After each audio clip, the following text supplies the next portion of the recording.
کې په پاکستان کې 222 حملې شوې وې چې 309 پوځیانو ته پکې مرګ ژوبله اوښتې وه. په 2023 کال کې 248 حملې شوې وې چې له 500 نه زیاتو پوځیانو ته پکې تلفات رسېدلي وو. په 2024 کال کې 908 حملې شوې دي چې تر 528 پاکستاني پوځیانو ته پکې مرګ ژوبله اوښتې وه او په 2025 کال کې 1016 حملې شوې دي چې تقریبا 618 پاکستاني پوځیانو ته پکې مرګ ژوبله اوښتې ده. او له دې جدول نه ښکاري چې کال په کال په پاکستان کې د بریدونو او مرګ ژوبلې شمېر زیات شوی دی. حتی د 2024 کال په جون میاشت کې پاکستاني پوځیانو د همدې نامنۍ د ختمولو لپاره عملیات هم شروع کړل، خو له عملیاتو سره سره په 2025 کال کې ښکاري چې پاکستان کې بریدونه او تلفات له پخوانیو ټولو کلونو په نسبت زیات شوي دي.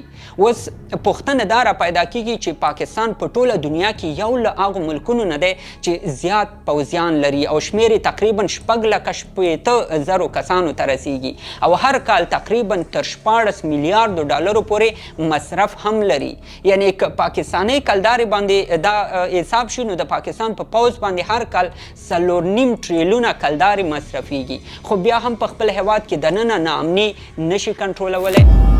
او پوهیږئ په همدې ملک کې چې په پوځ یې د کال 4.5 ټریلیونه کلدارې مصرفیږي، عام خلک یې له سخت بد حالت سره مخ دي. د راپورونو له مخې همدا اوس په پاکستان کې تر 80 میلیونه ډیر خلک د غربت تر کرښې لاندې ژوند کوي. په دې تحقیقي راپور کې ویل شوي چې پاکستان له ډیرو کلونو راهیسې په مسلسل ډول له اقتصادي بحرانونو سره مخ کیږي او پیسې رالویږي او قرضونه یې زیاتیږي. یعنی د پاکستان عام خلک له لوږې مري، خو پوځ یې په ټریلیونونو پیسې په خپلو پوځیانو باندې مصرفوي، خو نتیجه بیا هم صفر. نو له همدې نیوکې نه د ځان د خلاصون لپاره د پاکستان پوځ د انحرافي جګړې تیوري وکاروله.